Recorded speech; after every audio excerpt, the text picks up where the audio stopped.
Welcome to the Anton Stentner podcast. Today, we're going to be asking the question, is Washington State sliding into a recession? Yes or no? Yes or no?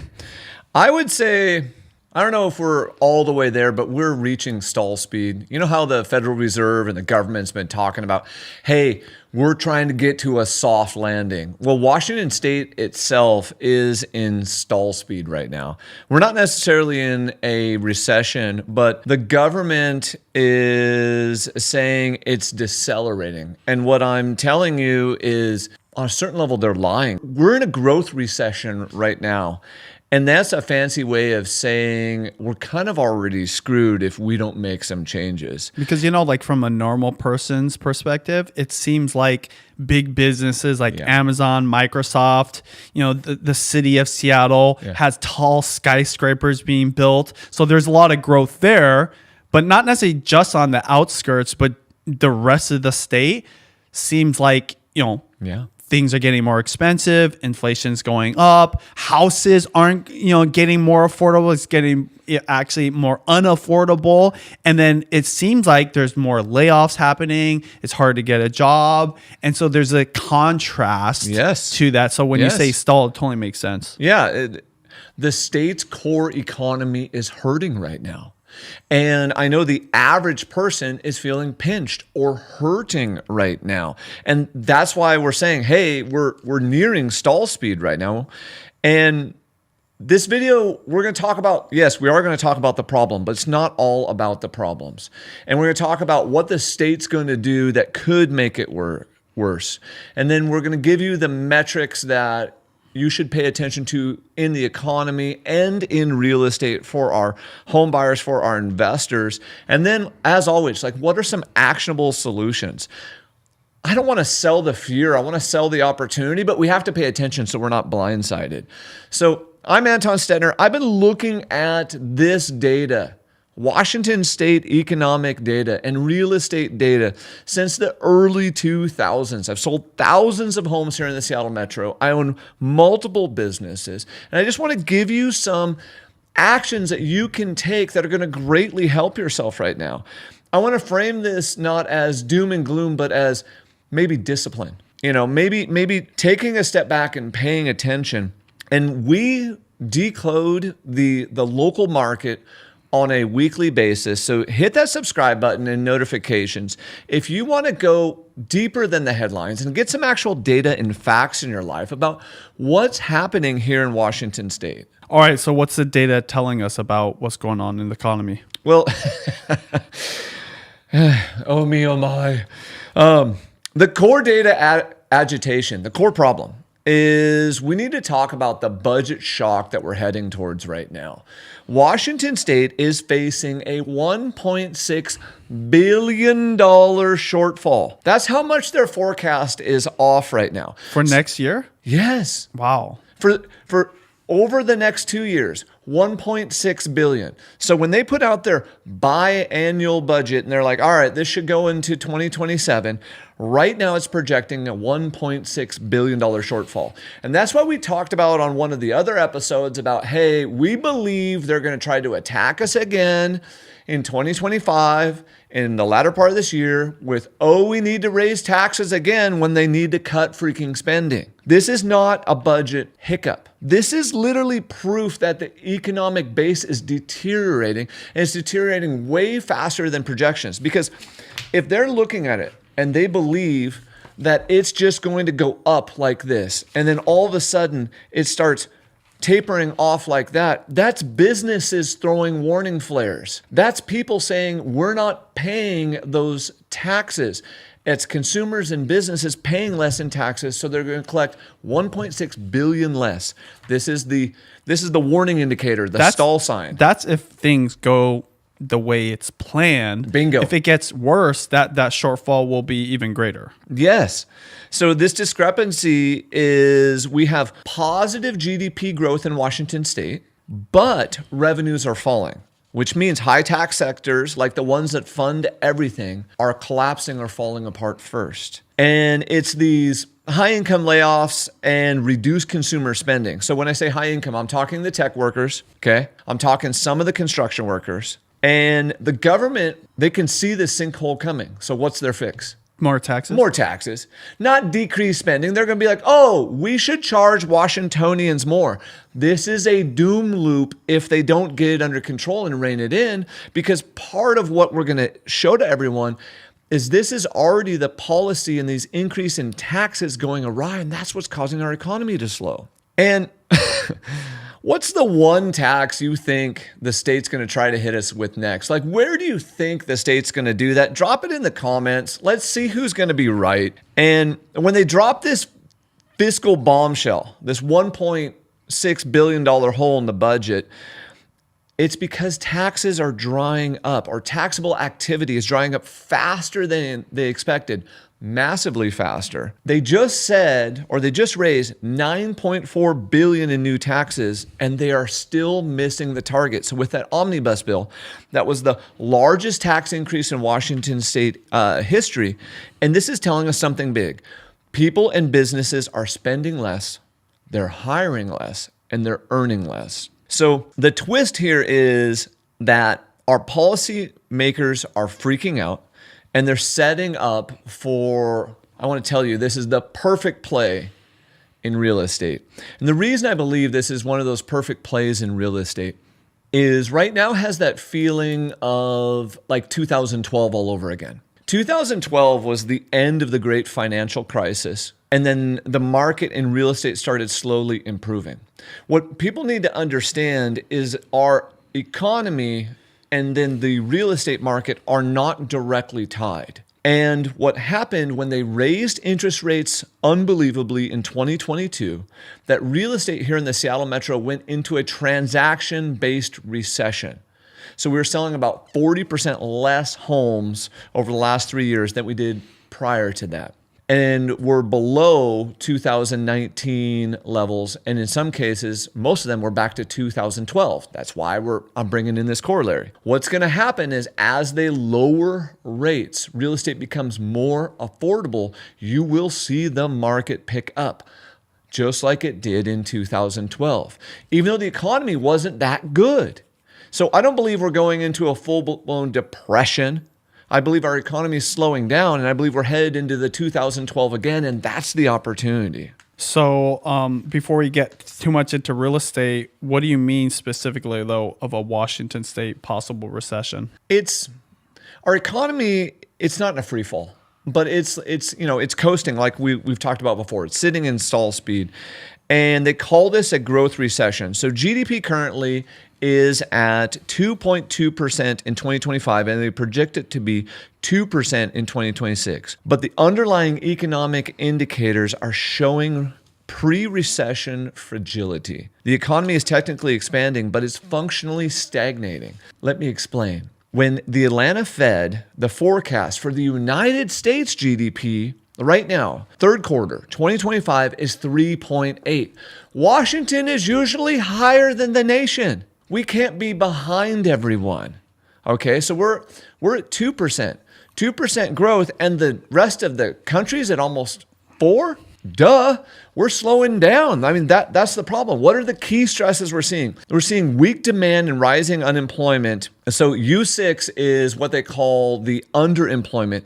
That's at 8.7%. We're seeing fiscal stress. That's the $1.6 billion in shortfalls from the lack of taxes coming in. We're seeing a $930 million revenue downgrade. Okay. So in other words, prior to this shortfall, they said, hey, by the way, we have $903 million less coming in. We have policy burdens, which is high taxes. We have the nation's highest minimum wage. Crazy. B&O tax just went up, and these are slowing business recovery and growth. Understand that B&O tax, we talked about this in a different episode, that B&O tax, if you're a small business surviving on a 3 to a 5% margin, which happens very regularly, that could be restaurants, that could be an HVAC company. Not everyone's making a 20% margin. That's rare. So when you're surviving on low double digits or single digit, and this B&O tax goes up 1-2%, depending on how you're looking at it, that could have been the majority of your margin. That's pushing you out of business. And so we need to ask ourselves, despite the $9.4 billion tax package that went through, why is the taxable base shrinking? And Seattle, just to kind of throw a city into the mix to kind of give you an idea of what's happening on a local level, they're facing a almost $150 million deficit. Once again, same, weak payroll and sales tax receipts. But what's actually winning? So we have a couple sectors that are winning. Healthcare and government are propping up the economy. So when healthcare is doing well and government's doing well, that is late stage economic cycle. That happens at the end of an economic cycle as you're cresting. Because the boom funds the government and the healthcare. And because both of those, to a certain degree, healthcare, but definitely government is all controlled by Olympia, right? Yes. And the whoever's in government. It's interesting because when I think about downtown, I was just working out. Did I tell you this about my discussion with a local YMCA in downtown? Oh, you'd mentioned it, but let's go for it again. And I was wondering why that YMCA was so empty. Yeah. I went there in the morning because I got there before traffic, avoid sitting on the freeway, I-5. And I thought I'd get a workout, but nobody was in the gym. I thought that's strange. Right? Yeah. I would imagine people wanting to get a workout before work. And then I went again in the afternoon and it was dead. Yeah. I was actually secretly looking for a place to take my conference call. Yeah. and I had wherever I want to go because there's nobody there. I was even looking at different office spaces thinking, can I sneak in here? I didn't even have to go in there because all the main areas, the gym only had one guy playing basketball. So then I asked the front desk, I was like, hey, is this always the case? Is it always kind of empty? It's always hit or miss, but generally speaking, it's really slowed down. And it's funny, I didn't lead the question. She said it's really slowed down. I was like, okay, so since when? She's like, oh, really remote work and the pandemic. Mm-hmm. And I was like, yeah, I noticed a lot of vacancies. She's like, yeah, a lot of companies have left the downtown area. Yeah. So when you say right there, 146 million municipal deficit, that's not just the businesses that are gone. The businesses that serve people that were in downtown are experiencing a huge slowdown. It's both the business and the consumer. Nike's not even down there no more. So the business isn't providing that tax base, that job base, and then the consumer isn't doing their spending. You literally see the recession coming. You can feel it. So one, I believe we're going to avoid this. I believe this is fear. Okay. I believe this is the market boiling. I believe the Federal Reserve cutting interest rates is going to end up saving this. And we're going to get a softer, bumpy, don't get me wrong. Have you ever flown into Hawaii and hit one of those air pockets? Yeah. We're going to get the soft landing, but you're going to go through some air pockets where you get the drops and the bumps. Why are we going to go through a soft landing versus a hard one? Today, now, once again, this data may change, so subscribe so you got the data. But today, the Federal Reserve's getting ready to cut. And as the Federal Reserve cuts, because they are in restrictive monetary policy today, and they've been doing quantitative tightening. Quantitative tightening is where they are strangling the money supply and pinching it to slow it down and slow down the velocity. During the last meeting, Jerome Powell said, we are going to stop the runoff of our balance sheet of mortgage-backed securities, which should get us about 20 bips in rate, okay, because they were kicking off $40 billion a month. It's not a small number. And so they're not moving into quantitative easing, aka money printing, but they're slowing down the tightening. And even after the next two cuts, in my personal opinion, we are still in restrictive policy. Once the Fed gets to neutral policy, which we should probably get to sometime in 2026 based on the current projections, then the market won't be stranglehold. So think of it like this. You are going to go climb a mountain and you can normally breathe freely. The Federal Reserve is literally saying, I'm only going to give you 60% of your oxygen right now. That's how quantitative tightening works to the US economy. It cuts off the oxygen, and we know they're going to loosen it. So what I'm saying is this is that opportunity because I believe we're headed towards that soft landing. So they're trying to avoid what happened last time where they totally missed it or, by chance probably. And then a huge recession happened. Yes. And this time they're trying to make it a little bit softer by lowering rates before the really bad stuff happens to hopefully, like you said, avoid it and create a soft landing. Okay. Yeah, and I believe they're going to do that because you can see the problems with the labor market. But as the Fed relaxes, each relaxation shows up 6 months later. So the cut they're going to do here in October is going to show up 6 months later. So that's why it happens really slow. It's a slow moving thing, the whole US economy. Okay, so you talked about unemployment. Tell me about the labor market. Yeah, so the unemployment and the labor market is showing hidden slack and weak demand. And so we've got unemployment and underemployment here in Washington state. Our current unemployment rate, which is the U3 rate, which is what you hear on the news, right, is 4.5%. Once again, slightly above the national average at 4.2. U6, which is, that reflects part-time workers who want full-time job or discouraged job seekers. Our rate here in Washington state is 8.7. Nationally, it's 7.8. That means roughly 1 in 12 workers is currently underutilized. So this elevated U6 coincides with, well, what does Washington state have? We have one of the highest minimum wage. I think it is the highest minimum wage. Or is it Hawaii that has the highest minimum wage? I don't know. It's really high, though. But Washington state's minimum wage is $16.66, and that creates this, rigid system that disincentivizes the full-time hiring. And that's part of the reason you're seeing this U6 number be so high, above the national average. Because what they do is they try to do less with workers and try to keep them with part-time. So also then they don't end up with full-time benefits. Now, when I say things like this, understand, I want people to make as much money as possible. I want everyone to own a home and to have the white picket fence and their cute little dog and get a retirement. When I'm talking about this, I'm just talking about from an overall economic view. I'm not saying we shouldn't pay people good wages. But since we're getting into it, the argument for having a lower minimum wage is when you have a higher minimum wage, the people that should be making less just because they're doing less skillful tasks are stealing money from the people that should be getting paid a higher wage. And what's happening is this ripple effect in wages.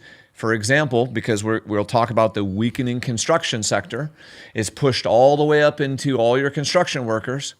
And so then projects and houses become cost prohibitive. So construction is currently experiencing layoffs. And the people that are working end up having to do more work. That's Bingo. crazy. Bingo. You get paid more, yeah.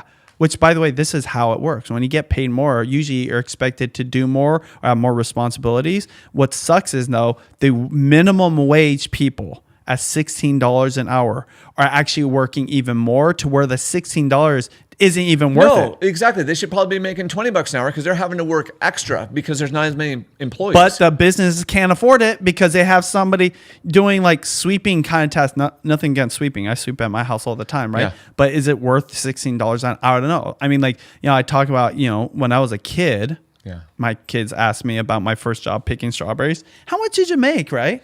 And I calculated, I think I made I don't know, $5 or $6, which is not bad for me as a kid. But dude, that's how much you would pay for someone that was picking strawberries. But you know what else has gone up in cost? Strawberries, because now you have to pay minimum wage. Anyways, it's like a big thing with me because I do believe between high taxes and the higher minimum wage, it's actually forced businesses to cut employees. It totally is. And in one of the comments on one of the other videos, someone was talking about, he said, I took my family of 3 to Jimmy John's. And my family of 3 was $94, $100 to eat at Jimmy John's. For how many people? 3 people. Okay, they must have added a lot of extras. Well, so think about this.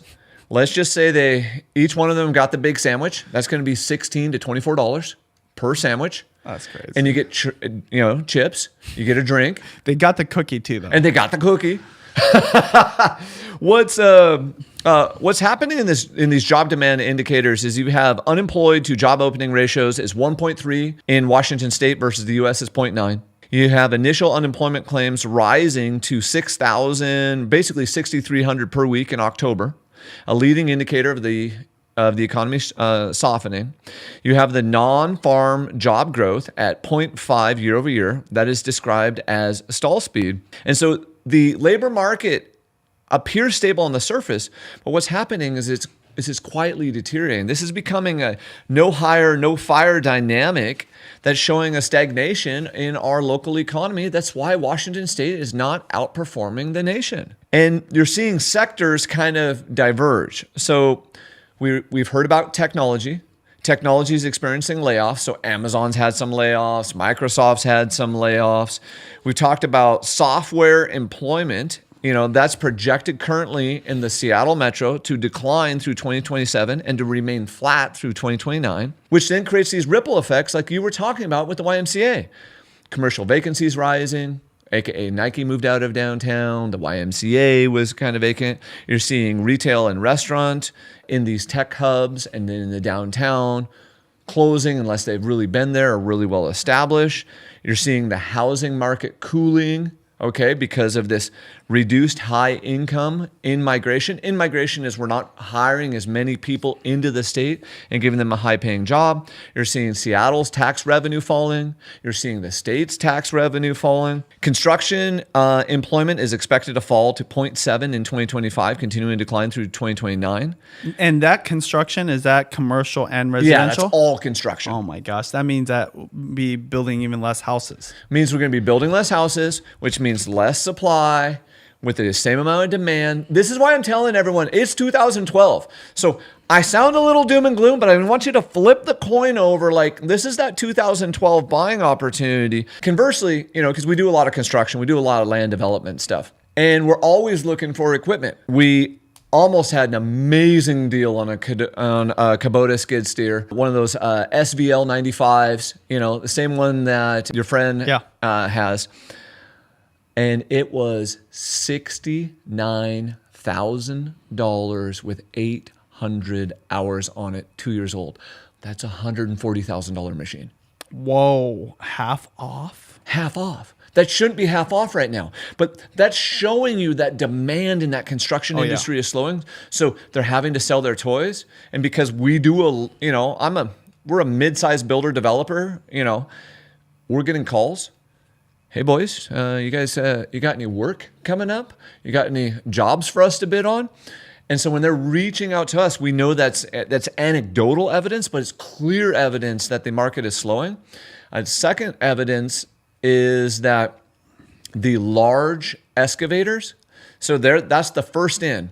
The large excavating contractors are slowing down right now because the medium-sized excavating contractors are looking for work and the large ones only have so many projects sitting in front of them, which means future supply of office buildings, of warehouses, of houses is currently not coming down the pipeline.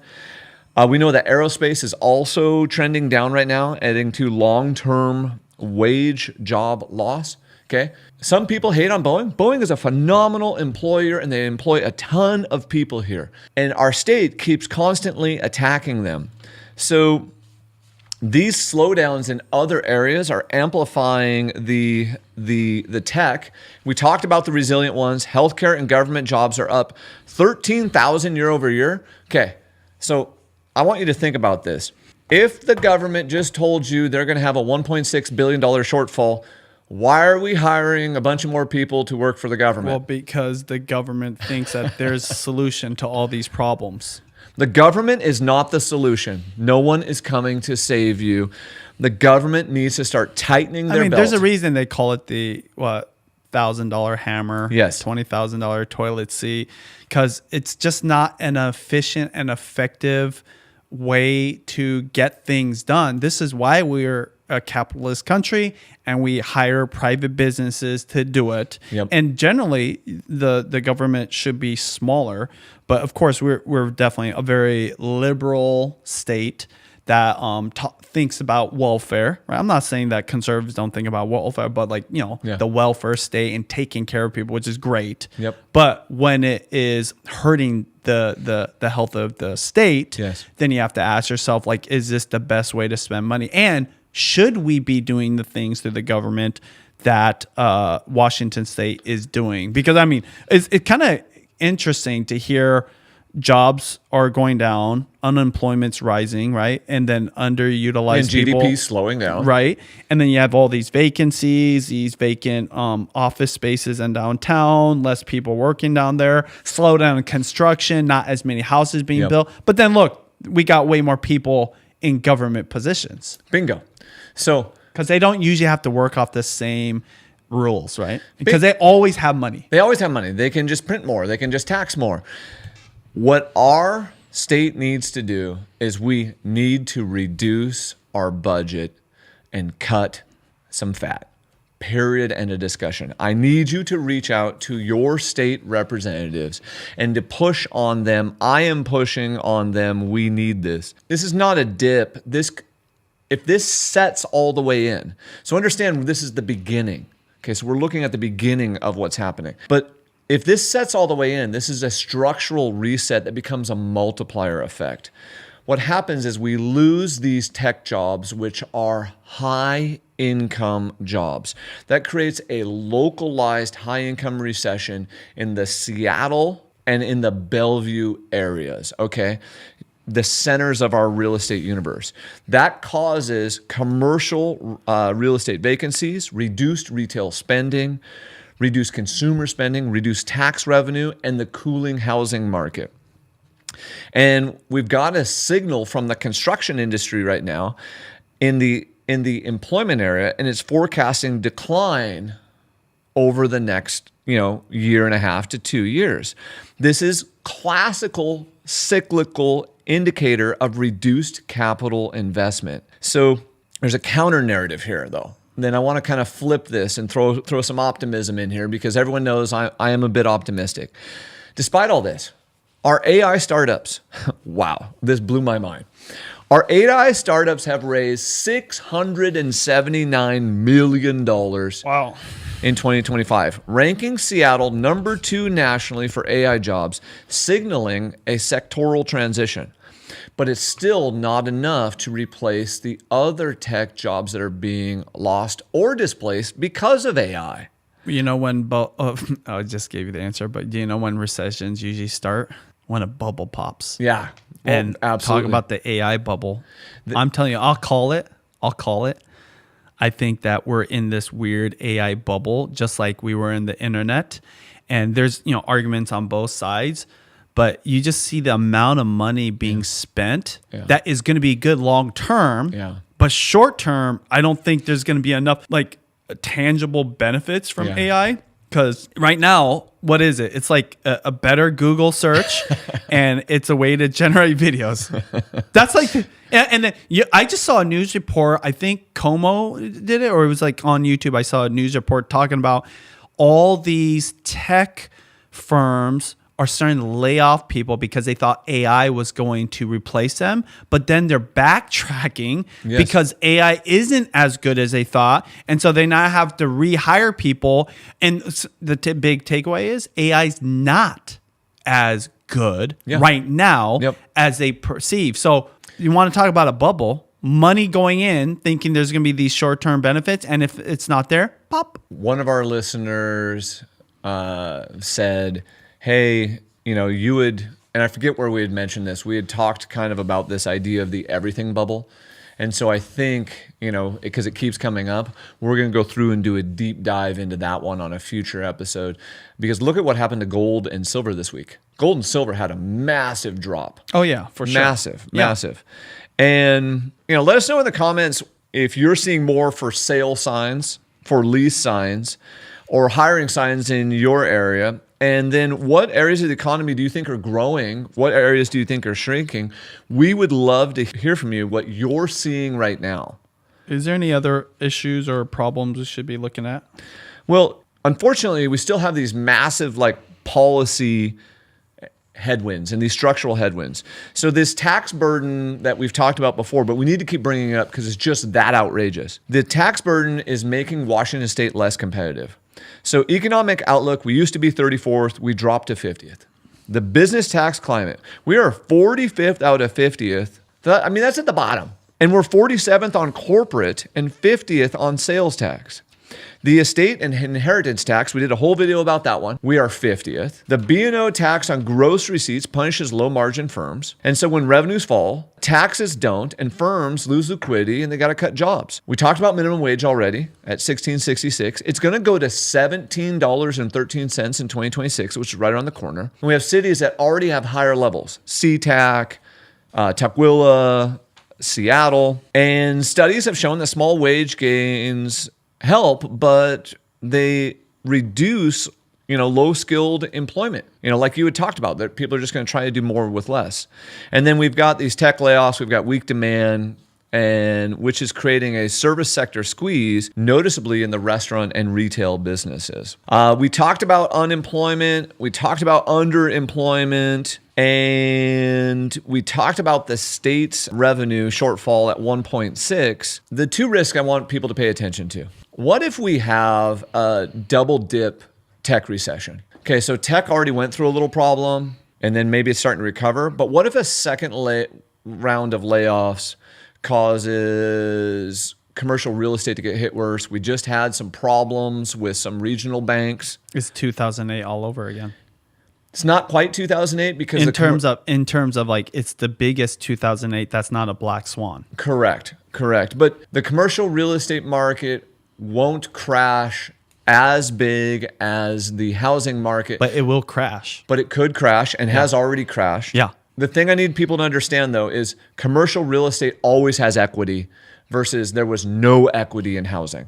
So to own commercial real estate, it always has to have a minimum of 20%, and most commercial real estate has between 30 to 35% equity.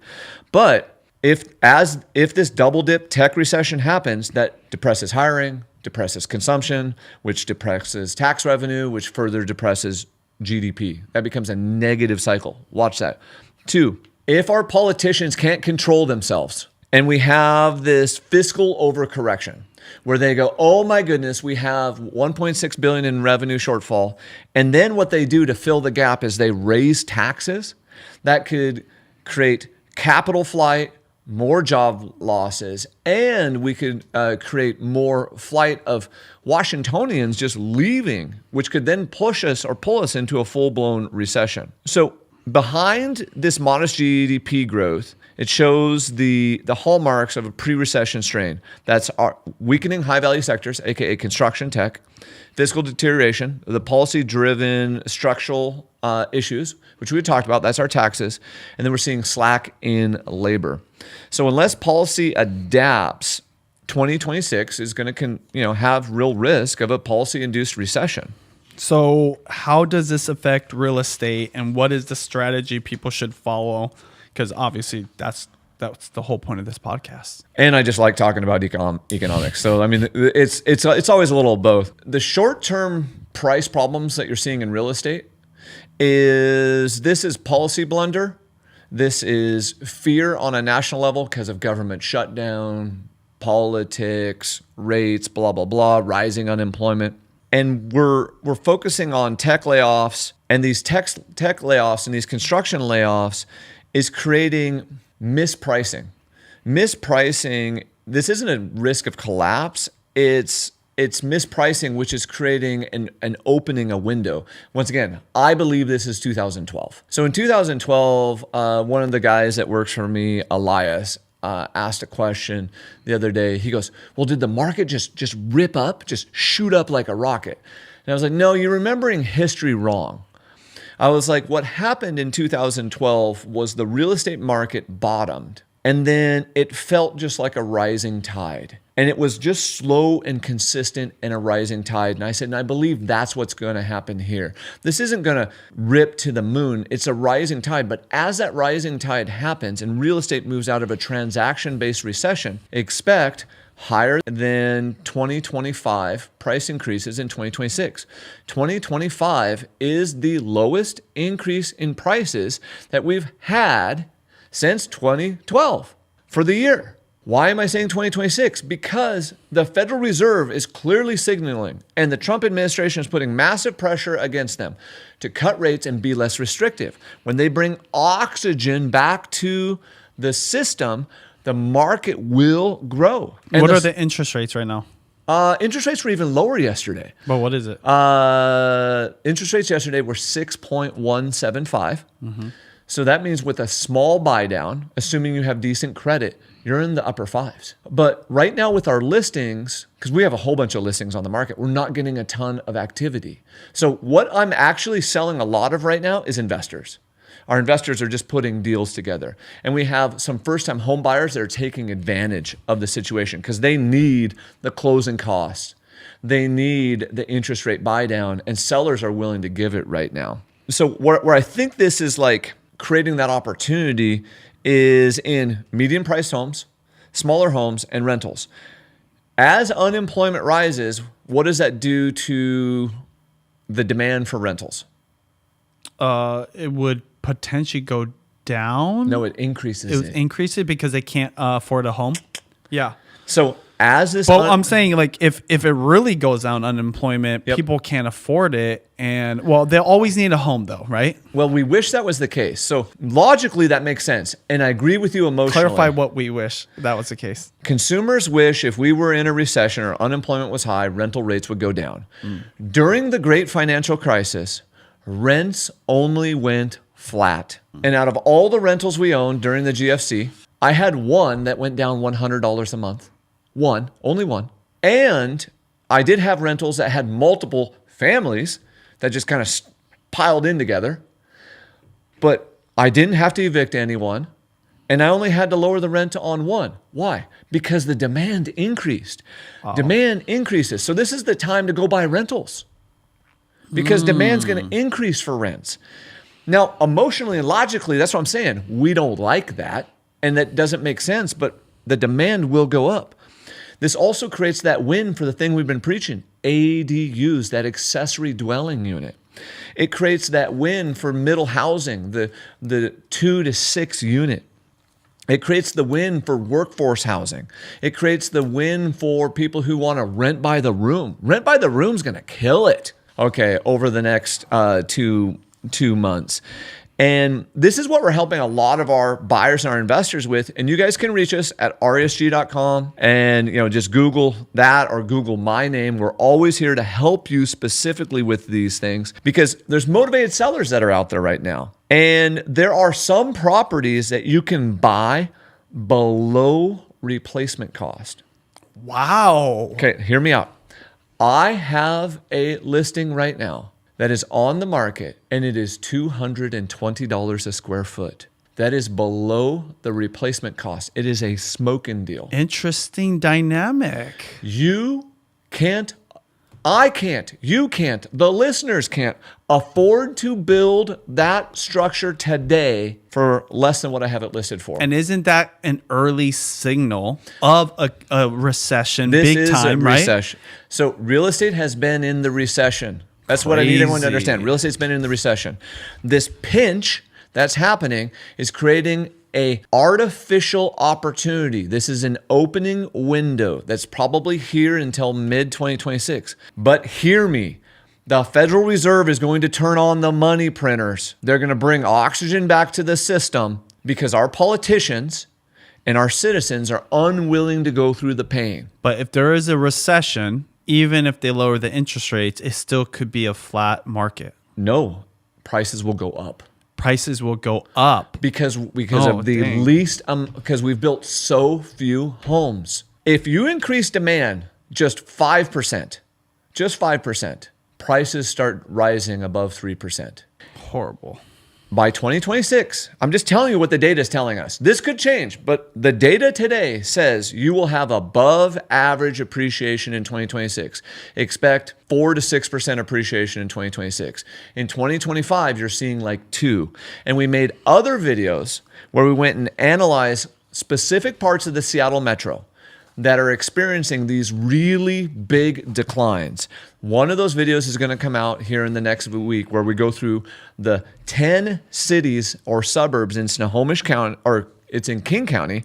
Then we're going to do Snohomish County. We're giving people specific cities they can go hunt for deals in right now because I don't believe that we're going to go into a full-blown recession.